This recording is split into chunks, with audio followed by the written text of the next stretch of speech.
মা তার ছেলেকে বলতেছে, জানিস খোকা, কয়েকদিন ধরে আমার পাটা খুব ফুলেছে, অনেক ব্যথাও করতেছে। পাশের বাসার ভাবি বলল কিডনিতে সমস্যা হলে নাকি এরকম হয়। তোর বাবা তো অনেক ব্যস্ত মানুষ, চল না খোকা, তোকে নিয়ে একটু ডাক্তারের কাছে যাই। তখন ছেলে বলল, মা যে কি বলো, এসব কিছুই না, বেশি বেশি হাঁটাহাঁটি করো, এমনিতেই ঠিক হয়ে যাবে। আর আমার সময়টাই বা কই বলো, সারাদিন ক্লাস করে এসে কি আর শরীরে এনার্জি থাকে? এদিকে ছেলেটার গার্লফ্রেন্ড ছেলেটাকে বলল, আজ না কথা বলতে একদম ইচ্ছা করতেছে না, শরীরটা অনেক ম্যাজম্যাজ করতেছে। তখন ছেলে বলল, কি বলো, কখন থেকে ওষুধ খাইছো, আমাকে জানাওনি কেন?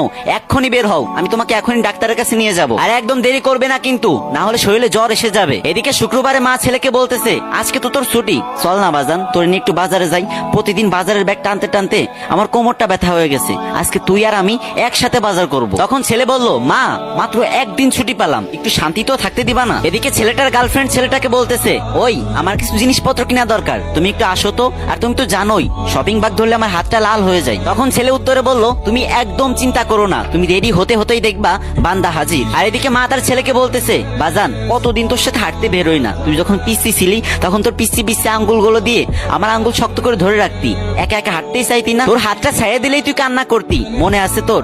চল না আজকে একটু হাইটে আসি, বেশি দূর যাব না।